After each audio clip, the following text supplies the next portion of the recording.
Hello. Hello, sorry. No worries. Can you see me? Uh, I'm online now. Can you see me? Um, I can see you now. Can you see me? Yes, I can. I can't see you, but Okay. I can hear you. I think we're good then. For some Great, reason, for great. some reason, the I don't know. For some reason, the camera doesn't want to come up. But I'm filming right now, so we're recording right now. Actually.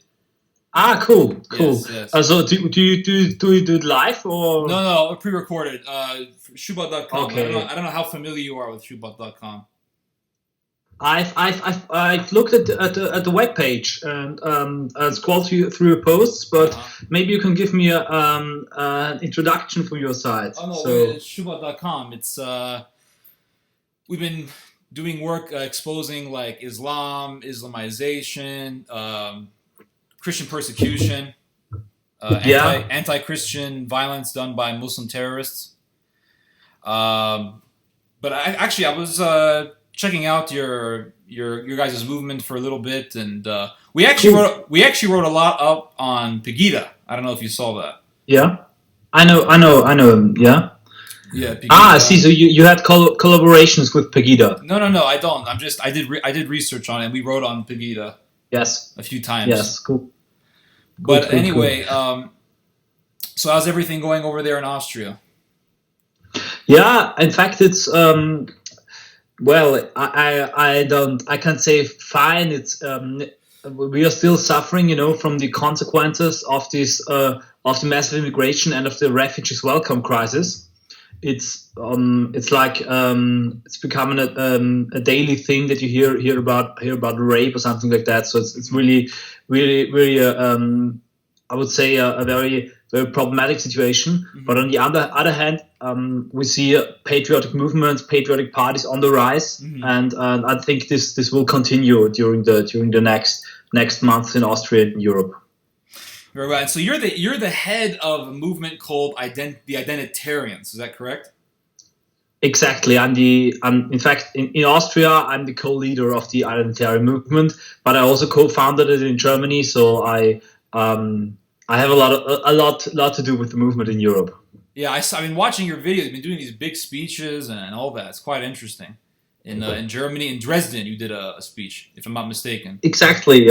We were several times we were invited to Pegida. We make manifestations, we make actions, and we see ourselves a patriotic activist group Uh huh.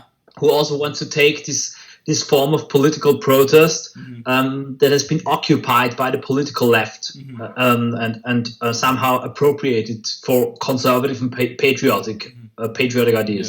You also do work with one of the guys up there in Pegida. His name is Gotz Kubitschek. I don't know if I'm pronouncing his name Exactly. correctly. Yeah. Yeah, C-session and all that stuff. He's a conservative intellectual, you can say, in Germany, Yeah. and he's also very influential in Germany. Mm-hmm. He has his own magazine, and he's also working closely together with Pegida. And in a way, you could say Kubitschek is the intellectual guy, and Pegida is the mass movement with Mm-hmm. demonstrations, and the Identitarians is like kind of the avant-garde activist movement. Yeah. That's how we see ourselves. Identitarian is more for the youth, from my own observation. Exactly. More for the young We people. are more youth orientated. Yes, yes, yes. Anyway, so I see behind you have a poster of Yukio Mishima. Exactly, but you see it in the mirror. It's in fact that's Mishima. Then you have the map of the city of Vienna, Uh-huh. and if you look here, then you Ah, have okay. Prince Eugen, Yeah. the guy who freed Belgrade and the European East from the Ottoman Empire. Yeah, the Battle of Vienna and all that stuff. Yes, I've read about that. But, I've actually done a lot of reading on Yukio Mishima. And, Cool, yeah, cool, I've been reading about him for years, actually. And I've read through some nice. of his stuff, Confessions of a Mask, Yeah, the what do you call it? The horse. I forget the name of the book. The horse race. runaway horses. Yeah, Runaway that's horses. that's a Yes. cool And I thing. watched all of his Yeah, interviews, and he yeah. committed So seppuku, and that's maybe maybe I can see maybe like things that have been influential on the right wing now in Germany, Austria, and Europe. So thinkers like Spengler, and Evola, conservative thinkers, Julius Heidegger, philosophers. Yeah, Julius Evola and Spengler and Carl Schmitt and Exactly, among others. Even Friedrich Nietzsche. Exactly. Yeah, go ahead. All in all, we see ourselves as a new right movement, and we have a very very rich cultural and intellectual history and background, because we also have pan-European movement. So, for example, in France, the intellectual background is much more, in a loyalist and regionalist and Catholic way. Mm-hmm. In other countries, there are more thinkers like Nietzsche, and we embrace everything of that as the whole heritage of Europe, mm-hmm. in a way. But I'm just curious, like from my reading on Yukio Mishima, I mean, Yukio Mishima was a person who fantasized about cannibalism. He had a lot of very, very what some would call strange, deviant, like homosexual, even fantasizing about young boys. I'm just wondering, why would you choose someone like that? I mean, even if I go into the website Phalanx Europa, I see a poster of Yukio, and you have one in your room right there. So it's why pick someone like that? In fact, I have all the Phalanx Europa posters in my room, because I'm running the company with a friend of mine. Yeah. And so that's also a reason why I have this in my room. But you see, I think Mishima is he's a cool guy. That's and there's cool images of him, and in a way, for a lot of people, he stands for this for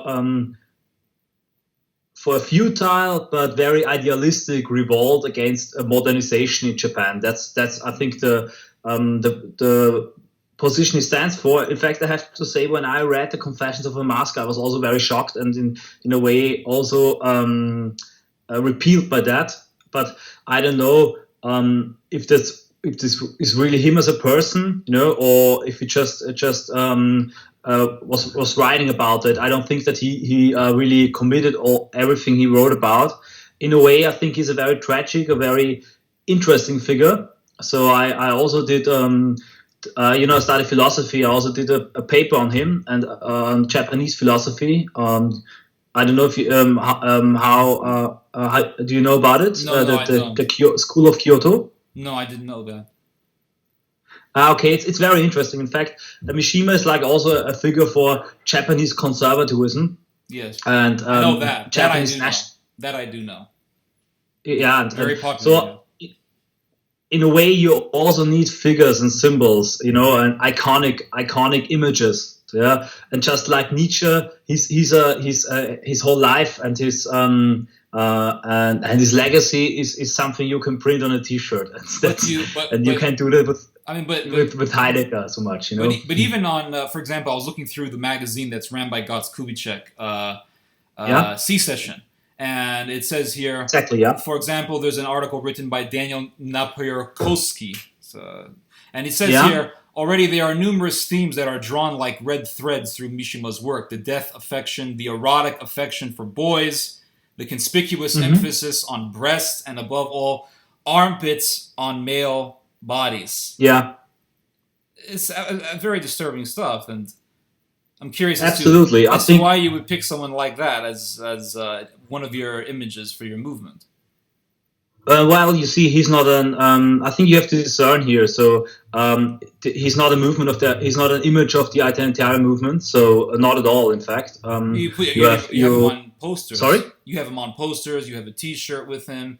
You have articles talking about him. Even your own magazine, even the magazine C-Session acknowledges. Yeah, exactly. To write about him, but as I said, you have to make a difference between magazines like this, like Secessions and other stuff, and the official identitarian movement, because there are in European conservatism, there are a lot of different tribes and branches, and all of them somehow at the moment unite in the identitarian movement. And a lot of people in the identitarian movement don't even know Mishima and don't care about him, or might even dislike him for several reasons. So I think that he's not like, you know, an iconic figure of the identitarian movement. But I'm talking about what's on your guys' website, for example, on Phalanx Europa. You even romanticize Mishima with a lot of this flowery language, like Yukio Mishima. Yeah. You know, he's this bohemian samurai, beauty, revolution, genius. A lot of this romanticization of Yukio Mishima. I mean, the guy was just to give you some examples on how sick this guy was. I mean, Yukio Mishima, as affirmed by the Japanese Psychoanalytical Society, he sexually fantasized about murder, cannibalism, even masturbating over such thoughts, as he recounted in his book, Confessions of a Mask. And then he says here, my inherent deficiency of blood had first implanted in me the impulsive dream of bloodshed, and in its turn, that impulse had caused me to lose more and more of the stuff of blood. I'm talking about masturbating over, about cannibalistic fantasies. I mean, why would anybody want to pick such an individual? I mean, are you proud about the fact that you, in a way, romanticize this individual? No, but you know, Ted, I don't know. Did you also read works of Mishima? I'm reading his work right now. I'm reading his work. I found it directly from his book, Confessions of a Mask. Quote: "The weapons of my imagination slaughtered many a Grecian soldier, many white slaves in Arabia," and he also fantasized about, for example, according to his biographer Henry Scott Stokes. His fantasies consisted of bloodshed, massacring youths, preferably whites, on large marble tables and eating parts of their bodies. I mean, this person fantasized about cannibalizing white people. No. Yes, he but did. You know, this is according to his own biography. I think that's a very narrow view of Mishima, because what you're talking about is his early work, and the book Confessions of a Mask was the first book he ever written, and in this time he was part of this bohemian Japanese leftist intellectual culture. He even refused to serve in the army because he was too weak and was ill all the time, and he only read European existentialist authors. And in a way, was a very individualistic and liberal writer. But if you look at the later work that he was written, he rediscovered the Japanese French samurai culture and wrote a very good and deep commentary about the Hagakure, the Japanese samurai and ethics codex. Then he started to do bodybuilding, and also wrote a book about it, Sun and Steel, where he's in a way in a very very genius and very good way confronting this kind of liberal intellectualism with idea of physical training. But he never left. But he never left. You see, and he never left his sexual deviancies, though. He never left it. In fact, in one of his biographies written by Naoki Inose, in one of his biographies, he didn't focus on them in his writings. That's what makes an interesting figure. And actually, a quote from him, from one of his biographers, Naoki Inose. He said, "Whenever I see a pretty boy, I want to splash oil all over him, light it, and burn him." I don't know where he made this quote, it's from one of his biographers. Yeah, but that's I think you don't have to fully embrace everything somebody writes or thinks or has ever written. To see somebody as an iconic figure. So don't throw the baby out with the bathwater. That's what you're saying? Yeah, but I think you're also a bit over exaggerating the importance of Mishima. I have all the Phalanx Europa posters in my room. We have one of Prince Eugen and other guys.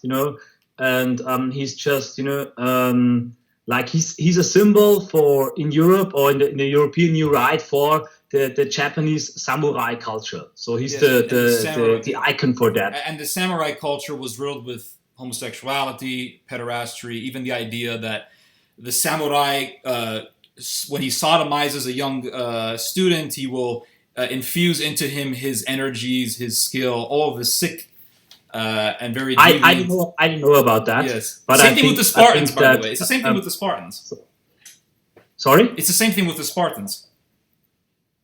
There's a debate about what is this institution of the Spartan teacher and his pupil meant, but I think it's not necessary, to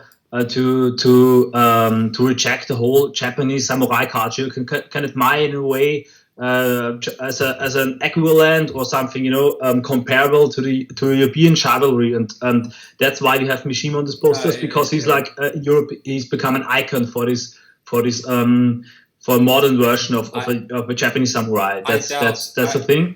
I doubt, but as I said, I doubt that any of the great Christians and the great Catholic warriors who fought against the Ottoman Empire would be in favor of someone like Yukio Mishima. I mean, I doubt that, for example, Don Juan of Austria, who fought the Ottomans in the Battle of Lepanto, would be like, "Oh yes, let's use Yukio Mishima."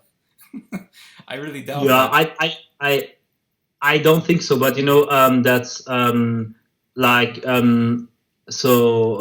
for us as a terror movement. For us, of course, European warriors and European heroes are the main icons. Yeah? And Mishima is, I think you. I understand now why he's irritating you so much. But for me, it's disturbing. Sorry? It's not irritating me. I just find it very disturbing.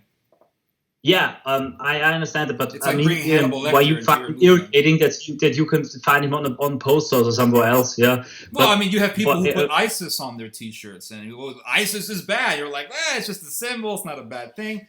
I mean, you have people who glamorize Sayyid Qutb. Do you know who Sayyid Qutb is, Martin? Of course. Yes, he was an ideologue for the Muslim Brotherhood.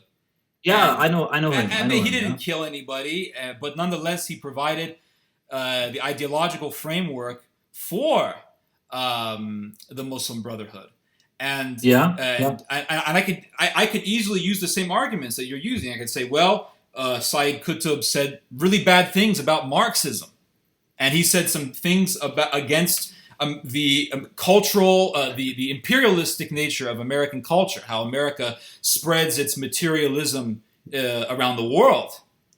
And you could say, well, you know what? I really like Sayyid Qutb. I can say, well, hold on a second. He influenced the Muslim Brotherhood. Yeah, but I can take some things that I like from him. I think it's very it's something you cannot really compare, because sure you can. For a Japanese guy like Mishima, it's logical to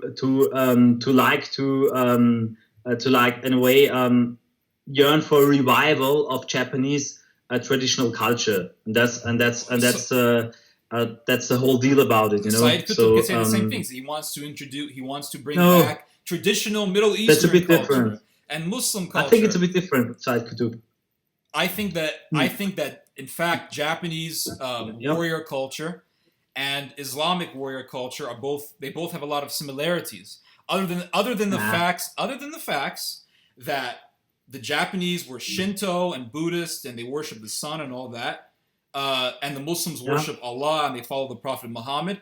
There's still a romanticization for suicide, the idea of sacrificing yourself for the cause. You find that also in both Islam and in Japanese imperialistic religion, and also you find this kind of warrior ethics in every warrior group and every order of knights with also a spiritual aspect to them, and you find it also in Christian monk warrior monk orders and covenants. So I think that's something that's too universal for every warrior culture, and in the medieval times every country had a warrior culture to make a comparison there.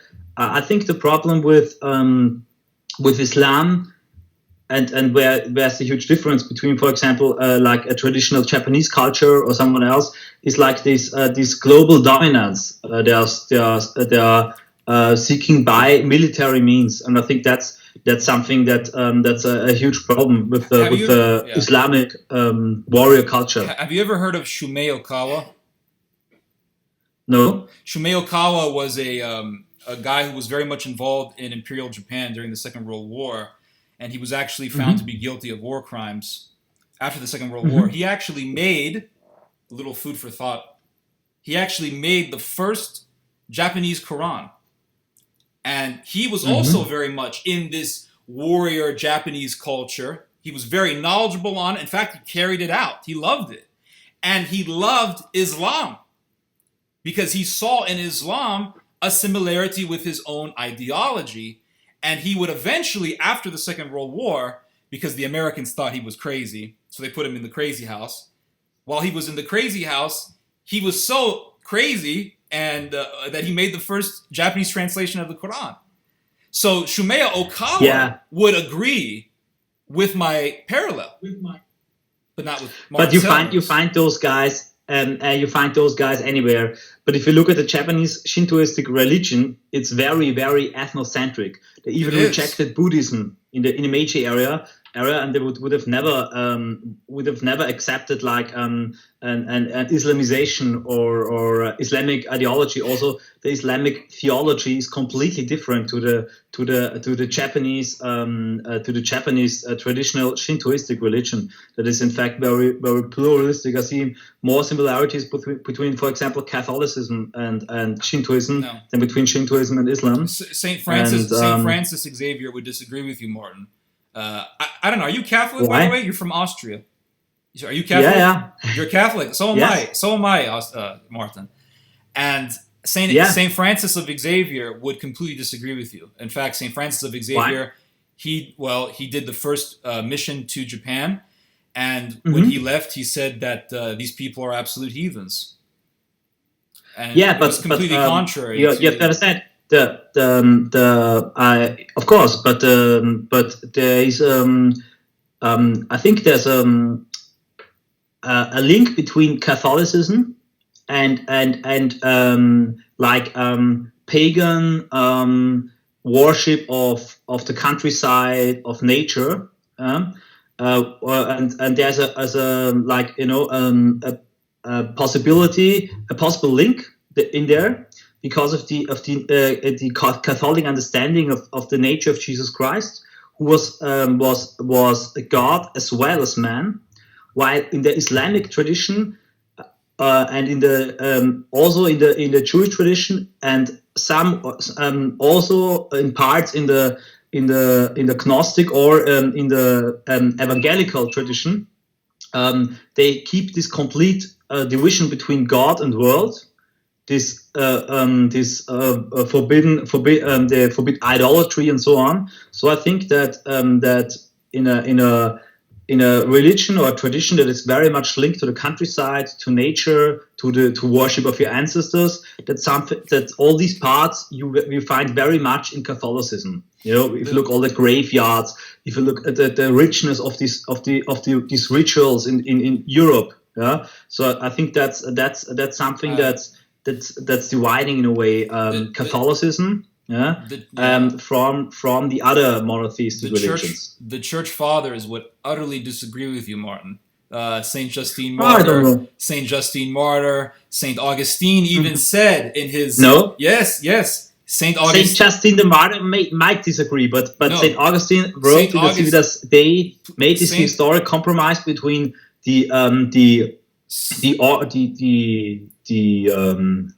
Roman understanding of the natural order, Neoplatonism, and the Christian revelation. Thus Europe was created between this connex between Greek philosophy and Christian revelation. Martin, I've heard this argument before, but Saint Augustine even said that when Constantine built the beautiful city of Constantinople, he built it because he wanted to build a city that did not have the taint of paganism. And even in his city of God, and also you find this in his letters, he says that we have Christian kings, not pagan kings. And even St. Ambrose of Milan, who brought Augustine to the faith, St. Ambrose of Milan was extremely against the pagan senators when they said, let's bring an altar of victory into the Congress House. And St. Ambrose wrote a letter to the emperor saying, you shall do no such thing. You can read this in his letters. Against the idea of and hold on. And even, for example, when you read Prudentius, the great Spanish scholar, he wrote a whole book against the pagan senators who wanted to bring the altar of victory, and he said that there can be no such thing as this sort of synthesis between the paganism and Catholicism. And St. Paul said that what do the things of God have to do with the things of Belial? You cannot sit in the table of demons and sit in the table of God. You cannot sit in the cup. You cannot drink the cup of Christ and drink the cup of devils. So there is no synthesis. I mean, now you bring up the Neoplatonic argument, the argument that they took things. Well, for example, sorry, I just have to interrupt you. As I would like, we can continue this theological debate. But is this a subject you want to make the interview about? Since we're talking about the identitarian movement, we started talking about Yukio Mishima, and now because the subject of Yukio Mishima it overlaps with the subject of paganism. Now we're talking about paganism. But I just wanted to show why you are mistaken on that. Now, no, I think it's a very interesting debate, but I think maybe it's a bit too complex, or it's not complicated at all. Now, too intellectual. I don't know. But let's go into a different. Let's go into a different thing. Let's go into. What's that? Just to end with, I think that in the idea of the word becoming flesh, the whole pagan worship of the nature and of the earth, of course it has had to be renewed and also fought in the beginning, but in a way became rejustified in a Christian version, because there is no absolute no absolute division and anymore between God and earth. And if you can worship the image of Jesus Christ on the cross, then you can also worship his mother. You can also worship the apostles, and this opens up a whole the whole world of worshiping like relics and places and sacred places and so on. And that's in fact what's making Catholicism so unique in my views. And, the ancient Hebrews I understand that a lot of evangelical Christians don't like it very much, and would also love to forbid Christmas and so on. But I think that's in a way I'm not an evangelical. Against the whole. I'm not an evangelical. I don't hold to those views. But you're not. I didn't want to put this on you. But the church fathers would disagree with you. Maybe we can do a separate interview just on that. Let's talk about. Why not? Let's talk about something I found on the Identitarian website here that I wanted to talk to you about also. In 2014, one of your members, his name is Christoph A. I don't know if you know him. Christoph A. of the Identitaria, I can't pronounce it, Identitare Generation, interviewed a Japanese man by the name of Mitsuhiro Kimura, and he was the chairman of the Isuikai. And he was asked in this interview, what is the meaning of the Yasukuni Shrine? To which he replied, and I'm not going to read the whole quote, it's kind of long, but essentially he says that it's good that the Japanese go to the Yasukuni Shrine. It's good that we honor our fallen soldiers, venerate the fallen soldiers, in fact. Because in the Japanese culture, they call those who died in the Second World War, they call them kami, or the martyrs of Showa, the martyrs of the emperor, because Showa was the emperor. And it says here that the main significance of the shrine may be the mourning of Japanese warriors. And if you ever do research on the Yasukuni Shrine, you will find out that the Yasukuni Shrine is believed by the Japanese to hold the souls of war criminals. So are you proud of having such an interview where this Japanese, the leader of Mishima's organization, is saying, yeah, that's good. It's great. I just was looking up. Well, I think that I'm I'm not the one to judge what Japanese people are doing, and I support patriotism and pride of your own heritage in every country and every nation that exists. And for the Japanese identity, it's a very important part to go there and visit those shrines. And the internationalists or globalists, in Japan who want to overcome and end with this tradition, just like they want to end all the other traditions in Europe and the rest of the world. I think it's a good thing if the Japanese refuse and continue with those traditions. I think that you think it's a good thing that Japan worships war criminals, for example? No, I think it's a good.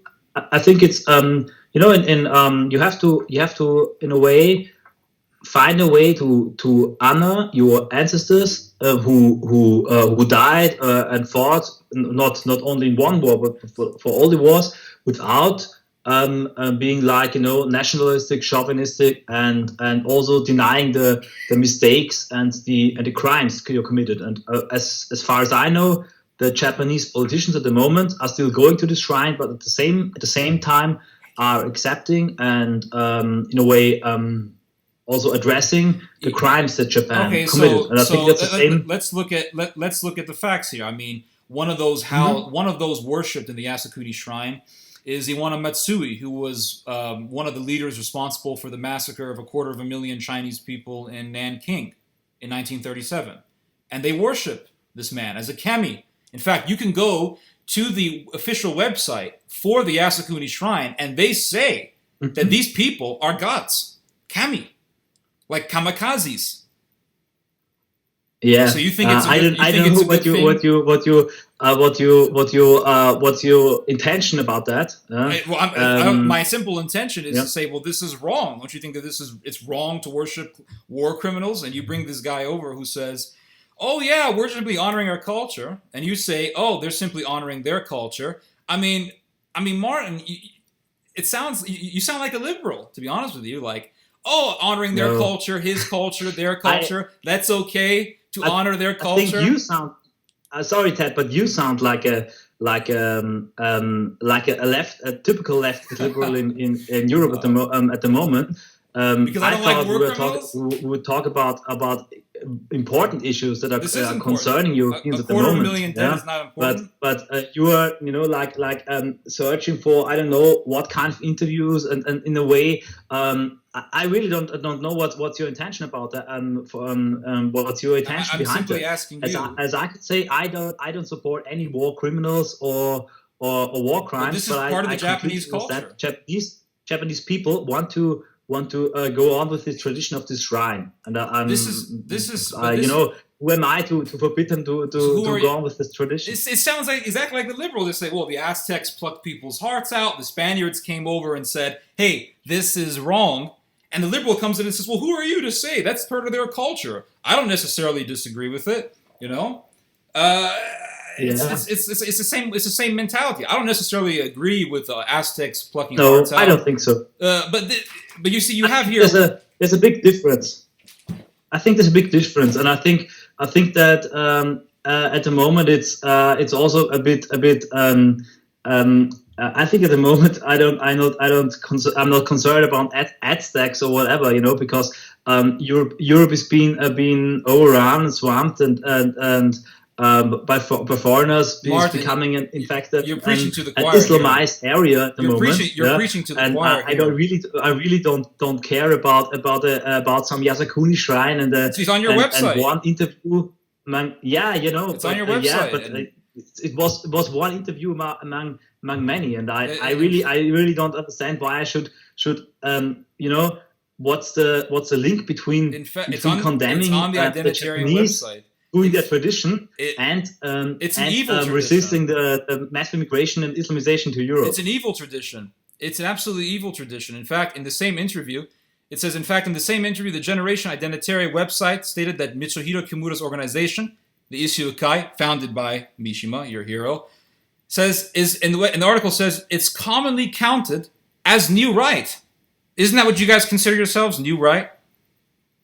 I don't know what I don't know much about this organization in Japan. We don't have any affiliation with them. In fact, I even didn't know about this interview. It's on the identitarian website. It's been a long time, but I have no problem interviewing them because I don't I don't think that we are to judge, to tell the Japanese what kind of the tradition and what part of the tradition they have to get up with. I mean, come on, I think that's crazy. This is the equivalent to someone saying, you know what, I want to revere the great spirit of Adolf Hitler, and don't say that doesn't happen, because I've heard it said before that the great spirit of Hitler lives on, and Hitler was a war criminal, and they are people who revere Hitler. So you have these Japanese people in Japan who are revering their Hitlers, their Class A war criminals, and you're saying, that's not a problem. Well, if that's the case, then you should have no problem with someone saying, hey, you know what? I want to revere the great warriors of Germany. I want to revere Adolf Hitler. I want to revere come on, that's so stupid. It's not stupid at all.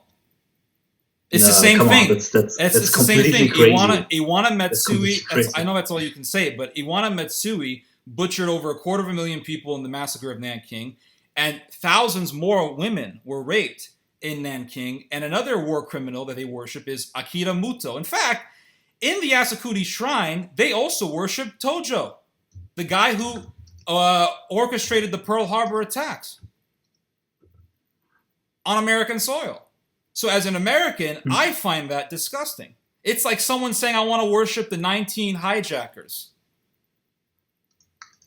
But in America also, if you go to the graveyard of fallen soldiers, you also think about, for example, those guys who dropped the atomic bomb, and the Russians also have their graveyard for their soldiers. We're not talking about the Russians. Discerning between them and those, I think that's I really don't know what's your point about that. I just said that the Japanese people can think about their ancestors and at the same time condemning the crimes they did, and I think that's what the Japanese politicians at the moment are doing. And if there was a Japanese movement who deny those crimes or would try to do them again, I would not support them. But I really don't understand why we're talking about half an hour about Mark, let's go to a different Shima. Well, all right, Mark, let's go to a different subject then. Let's go to a different subject here. Okay. Apparently, the war criminals don't really bother you, but let's go to a different one here. On your website, the Identitarian website, also on. I've seen this a lot with the Identitarian movement. A lot of things about paganism, Thor and Odin and Wotan, going back to all these pre-Christian European gods, which seems to be a habit for pan-Europeanists. In an article that you wrote in 2013, this was something that you wrote. You talk about Tertullian, the ancient Christian theologian, and you say here, and I got it translated from German to English, but you say here, Tertullian's On the Spectacles, this is a book that Tertullian wrote, is the unconscious presentation of all Islamic invectives against the pagan bread and game culture in the West. What do you mean?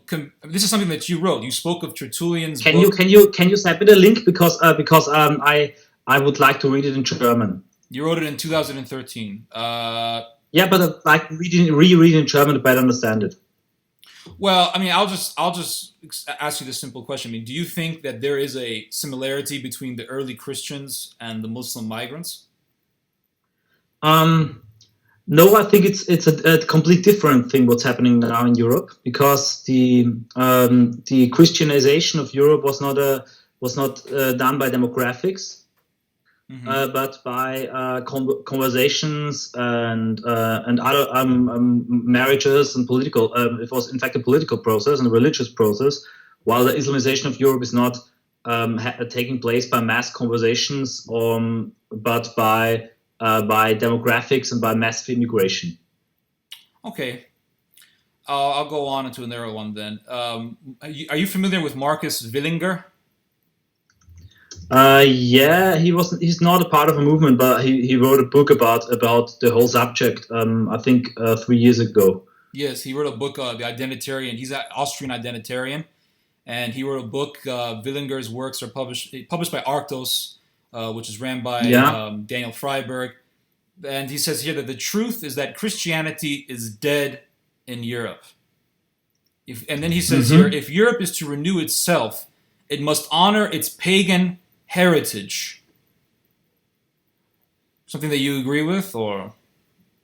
No, I think that Christianity and pagan religions are both part of European traditions, and I think that the Christian Church at the moment and Christianity in Western Europe is really something that's not very much alive anymore. But in Eastern Europe, you have Orthodoxy that's very strong and also very patriotic, and I think that at the moment, people, whether they are agnostics, atheistic, or pagan or Christian, in a way should join together So you wouldn't mind. fight against the most imminent threat. You wouldn't mind Europe going back to paganism, going back to its pagan roots. No, I think that's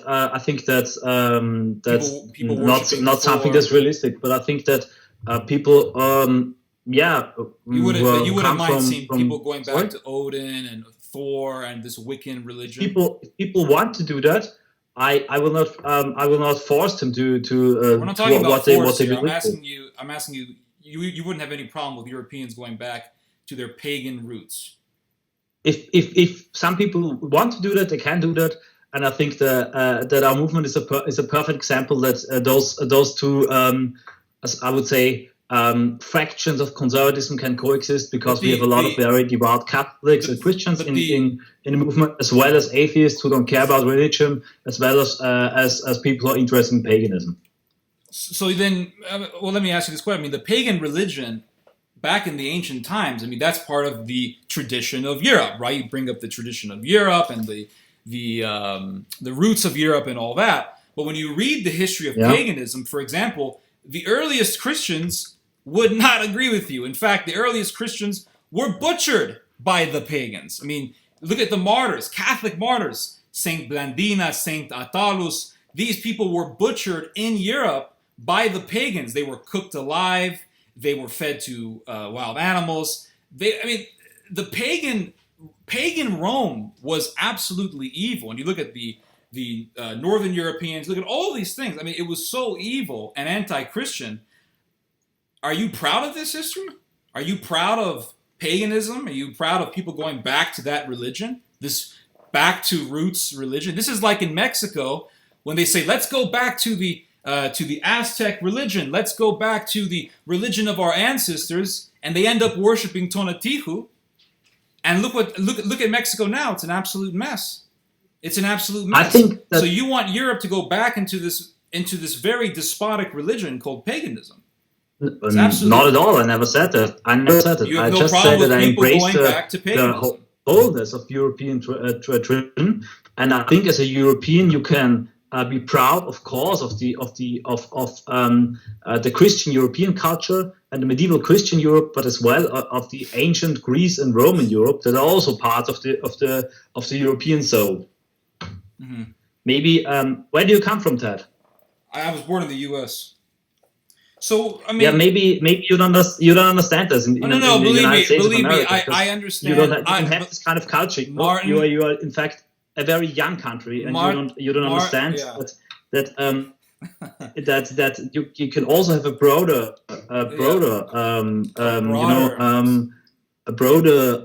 part of history, and a lot of people say that Europe was founded on three hills. Like the kind of like the gates of hell. Kind of like the gates of hell. I think I really think that you are on a very wrong path here. You're really trying to create differences. I'm following history, Martin. I think you're a bit of zealot, and I think our movement and what I see at the moment in the whole right-wing movement, in conservative movement in Europe, is that there's a great possibility of collaboration between people of different religious beliefs. Okay, so what if people want to go back to Islam? So what if people want to go back to Islam? So you know what? I want to go to Islam. I'm an Iranian, and I want to go to Islam. I want to go to Sufism. What do you mean now? I mean, you're saying there's nothing wrong with people wanting to go back to the religion. So if that's the case, then let's say people in Turkey. Turkey's a country that has been inundated with liberalism and modernism and westernization, and they'll say, "Well, I want to go back to Sufism. I want to go back to the religion of the Janissarian. I want to go back to the roots of my ancestors. The Janissarians. You know who the Janissarians were? They were warriors who fought for the Ottoman Empire. I don't understand it now in English. Sorry, Janissarian warriors for the Ottoman Empire. They want to go back to the religion of Sufism. The Yanichan. I understand. Yeah. Yes. Yeah, I mean, it's the same way of thinking. Like, let's go back to our roots. Let's go back to our I don't pagan think it's roots. The same way of Let's put rune symbols on. Yeah. Well, I mean, there's another guy who I know the identitarian movement has a liking for. It's Alain de Benoit, and Alain de Benoit also is someone who advocates for going back to paganism, and Alain de Benoit even says that the pagan religions are intolerant. In fact, he says here, he talks about how the Semitic religions, are intolerant religions, and it's the pagan religion that is tolerant.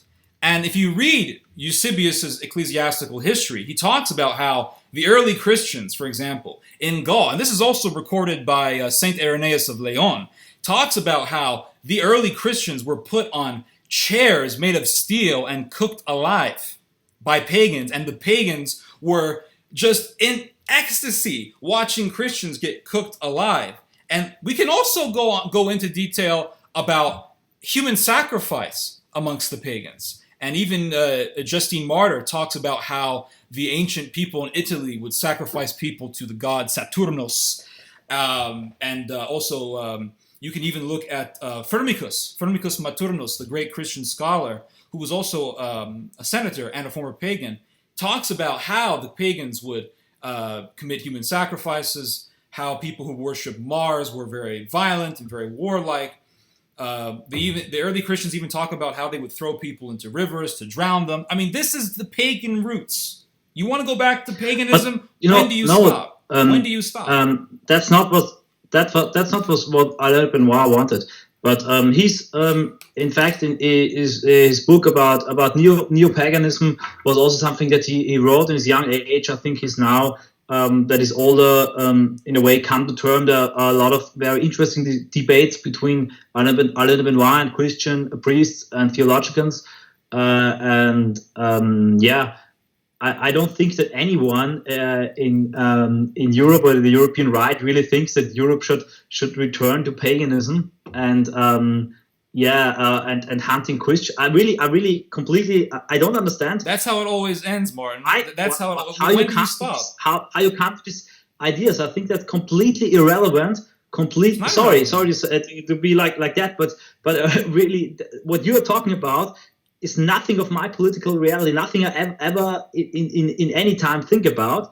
And if you would want me to denounce any member of the identitarian movement who is not a practicing Christian, or he has an interest in paganism, or wearing a hammer of Thor and kick them out of our movement, or create a movement only. I think that's maybe that's in the direction you want to go in. And I think that's very I'm a Christian. Very stupid. It's not stupid, Martin. I'm a Christian supremacist.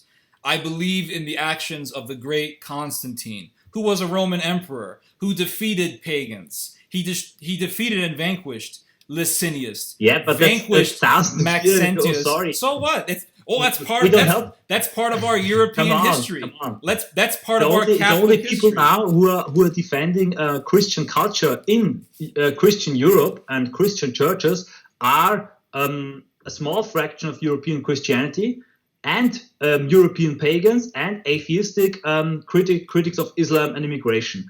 And those are the only people who are defending Christian heritage, the whole European heritage. And the mainstream of the Christian church is in fact welcoming Islam, is even donating their churches to Islam. So I don't see paganists and neo-pagans in Europe. No one is also given that they are a very tiny fraction as any threat. So I really don't understand how you ever can come up with this idea that those are a threat and will... Martin, you sound like a Muslim apologist, Martin. You're like, this is a minority, it's not a big deal. Come on. Martin. Now, you have a group in Europe called the Soldiers of Odin. I'm really thinking about canceling this interview now, because I think it's really getting now on a... having a civil discussion. You said I somehow... have points of view that would also try to worship Hitler as a god. You said I'm like it's the equivalent to worshiping a Japanese war criminal. It's crazy, the same thing, Martin. It's the same thing, Martin. When you worship a war criminal, it's the equivalent to worshiping a Nazi. No. Have you ever read about the massacre of Nanking, Martin? No, I haven't read about it. You should read. Go read Iris Chang's history on the massacre of Nanking. In fact, I can even recommend you some good books here. We have Brian Daizan Victoria, who was a Buddhist scholar, by the way, wrote about the massacre of Nanking, and I can read to you what the Japanese themselves had to say about the butcher of 250,000 people in Nanking. And now your organization, you yourself, by your own admission, says, I don't care what the Japanese do. I don't care if they want to worship the war criminal. They want to worship these people. I got no problem with that. That reveals a lot about the identitarian movement. And I didn't. Yeah. Oh, absolutely. You just said it yourself. I got it on recording, Martin. Now, I'm looking at the identitarian movement. I mean, how crazy it is. You guys like scholars like Guillaume Fay, or Guillaume Fay. I don't know how to pronounce the French. Guillaume Fay. Well, in 2006, Guillaume Fay, speaking for the white separatist and eugenist organization, American Renaissance, he shared a platform with Jared Taylor and former KKK member David Duke. And he said, for example, he was asked, why did Europe accept immigrants? And Guillaume Fay said, quote, this is a direct quote from him, "It is because of a sort of illness in the mind. This is a growing ideology, and beneath this ideology, of course, they are the Jewish thinkers." Do you subscribe to this idea that the Jews were behind the mass migration? Not at all. I think that's a wrong idea, and I think that's. But interestingly enough, Guillaume Fay, who is not he's not the thinker of the identitarian movements. We have a lot of, as I said, we have a pluralistic inspiration as well. Especially in France, there are a lot of conservative and Catholic thinkers like Maurras and others who have great influence on the identitarian movement. But I don't subscribe to the idea that in fact massive immigration or the demographic replacement that we are seeing is some kind of a plot or the responsibility of the Jews. Also, even Guillaume Fay doesn't think like that. In a book he wrote a few years ago, he's also denouncing this idea. It's called I think the new question, or the new Jewish question, the new question of the Jews. I don't know how it's translated. The Jewish question. In this book, he's denouncing all these ideas, revisionism and so on. So you should read that book as well. Guillaume Fay said in the same lecture that we have to be very careful when speaking about the Jews because it is illegal to spout anti-Semitic or conspiracies about the Jews. So I think he's doing that more from a position of prudence and being elusive, because I don't think so. Then hold on. Now he shared a platform with David Duke. David Duke is a white supremacist, absolutely 100%. And David Duke's asked him, do you think that we should go against the Jews? Do you think that we should be combating the Jewish infiltration or the Jewish control of the United States government and the media? And Guillaume didn't say, hey, David Duke, shut the hell up. That's stupidity, what you're saying. He said, in his big French accent, he says, of course, when you are a healer, you must combat the virus. Of course, the very cause is the Jewish mentality, the human rights mentality, and to a sort of Christianism.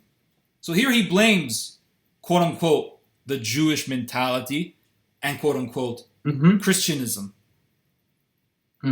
This is a thinker that you guys use. Sorry? This is a thinker that you guys use. You guys reference him. You look up to Guillaume Fay. No, we reference a lot of thinkers, but you reference him. I don't think, and it's also not a stance of the entire movement, that the massive migration and the cultural downfall that we are experiencing now is caused by the Jews, or is like a fact or symptom or whatever, of that this ideology of humanism, modernism. But it's obviously anti-Semitic what this guy is saying. It's obviously anti-Semitic. So does that anger you that Guillaume Fay speaks like this? Compares Jews and Christians to a virus. He says you must combat the virus. For me, in a way, it's astonishing, because I know the book of Guillaume Fay that I've quoted before, where he's denouncing his ideas. But you see, we don't have any official thinkers or any philosophers who are the heads or the think tanks of a movement. But we as a movement we have just clear standpoints, clear positions, political positions, and everybody who subscribes to this position can work in our movement, and that's the thing. So anyone can work. As I said before, so Nazis can work in your movement. Nazi thinkers can be involved in your movement as well. Because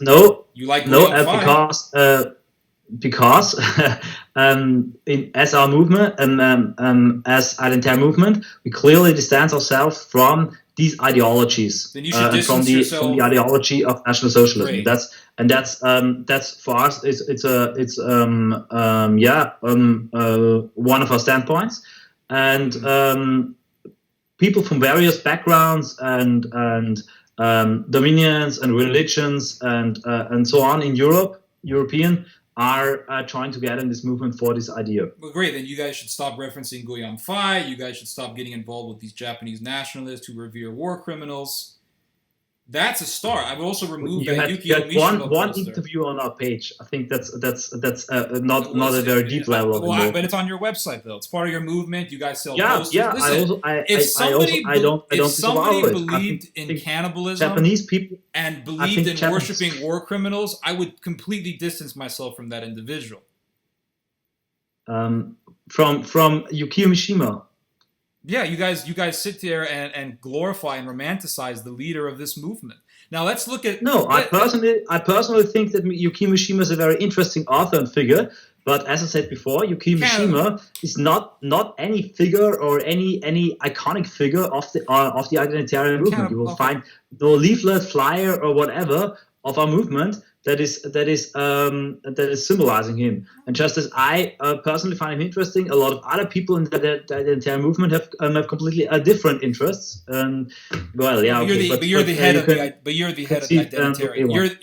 identitarian movement. So I wanted to speak with you, not to speak with some of the followers. And also Guillaume Fay. I mean, the fact that he spoke for the American Renaissance is also, I think, disturbing, because if you look at the official website for the American Renaissance, it says, and this is an exact quote from their website, eugenics is the obvious solution, but it is notoriously difficult to accomplish. Eugenics is the obvious solution. Would you speak, would Martin Sellner speak for American Renaissance? Would you share a platform with Jared Taylor and David Duke? I don't think that we in Europe or as a European movement should get involved in the American situation. I think it's completely different, but I don't think that eugenics is the solution to the problems and the dangers and threats to our identity that we have at the moment. Okay, so you wouldn't speak for American Renaissance. You wouldn't go if they invited you. They haven't invited me yet. I would really have to check what the whole scene is about. For the whole alt-right thing in America, I don't have enough information at the moment to really make a clear statement about that. So okay, and sorry, but you have to understand at the moment, after talking to you 1 hour, I don't really see your point of view as an objective point of view. It's very because right? So I don't think that you're very objective. It's a very objective view. I mean, very strange and very bizarre agenda. Going into history. Well, going do into that, you know. Going into history. Sorry. We're going into history. We're going into the history of paganism. We go into great thinkers of Christendom like Augustine and Constantine. How long do you want to prolong this interview? I was thinking about going for an hour, but let's do one final question. Okay. Also, I want to have all the quotes or what you're writing down. I can do that. Please send it to me before that I can authorize them. Okay. I can do that. Thank you. Okay, so I'll do one final question.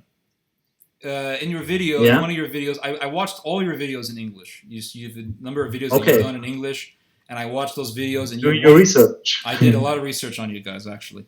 I did a video in which you said that you use Martin Luther as you use Martin Luther as a guide, as a model, and I find it strange that a Catholic would use someone who so vitriolically hated the Catholic Church. But you see, in this video, I think in the video before, I also was talking about Gandhi. This video was just a video about political theory, but the theory behind nonviolent action. Mm-hmm. And I was just using Luther. I think I even mentioned it in the video as an example, as a tactical example. What he did. I personally am not even a great fan of Martin Luther because I think that the whole the process he started is part of European modernity and liberalism and so on. So I'm personally not a big fan of him, although I don't think that this issue is a very important issue at the moment. I agree with you there. I'll read you this one last quote from a German thinker, Dietrich von Hildebrand, who was a Catholic scholar who combated Nazism. He says, whoever regards the unity of the nation as the ultimate and most vital bond of community and does not maintain that the unity of the living member of the mystical body of Christ constitutes a more authentic, more profound, and more living unity has also committed the error of nationalism. So, Martin, would you agree? Which one is superior to the other? Is the church superior to the ethnic race, the ethnic people, or is the ethnicity superior to the church? I think your question is a very, very, very deep and complicated one. I think that only, biology is not enough to really create a strong identity, and I think that the soul of a people, also has to have a higher and transcendent ideal to really create kind of a people and a culture. So that's also my personal critique on nationalism as part of modernism. That in a way it replaces but you're not answering God, but you're not, right? But so you think the race, the church, so you think that you think the body of Christ is above the race? I think that let's say in a different way. I think that you need a transcendent ideal, to create and maintain a real ethnocultural identity. Let's put it like that. So you would agree with Evola when he said that race and heredity must not only be understood in terms of naturalistic determinism, but essentially like forces, like creative energies from within, and to a certain extent, even from above. You would agree with Evola when he spoke of the race I coming would from above and how the race I and would not spirituality necessarily agree must come together. with Ebola's concept of identity, because I think Ebola's concept of identity was also in a way metaphysical. So, but I think that ethnicity and culture and that biology and spiritual sacred ideal are in fact like complementary things, and you cannot I think you cannot reduce what is national identity to just one side of the issue, and that's what I think about it. So, but you didn't answer the question. Which one is which one is over? Which one is the race over the church, or is the body of Christ over the race? I think you cannot between this hermeneutic circle of spirit and body and culture and culture and ethnicity, you cannot say that one of the other is superior. But and St. Paul says there is no Jew. St. Paul tells us there is no Jew, there is no Greek, all are one in Christ Jesus. Yeah, but this phase and this early phase, was later in a way, how can I say, it was replaced by a Europeanization, by a synthesis of a European culture and a Christian belief, and when the church when the Saint August and or the others understood that the parousia and that the coming of Christ didn't take place within the next week, in a way Christianity in a way how can I say, it's very hard for me to express those very, very complex things and thoughts in English. Adapted would be a wrong word, but adapted also to the political world situation, to the plurality in the world, in time, and created like a Christian chivalry, something that was also very, very different to like, for example, when Jesus said, "You shall not." Saint Peter that he shall not draw his sword. So, in fact, in a way, these things emerged and came to life.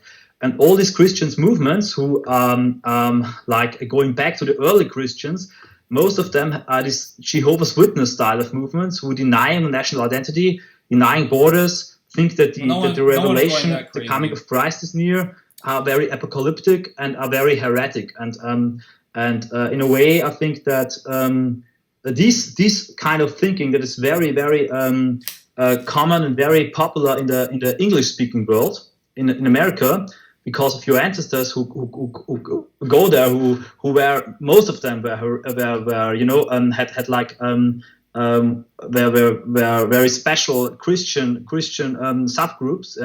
I think that there's a tendency in the United States to somehow go into this understanding of Christianity, Catholicism.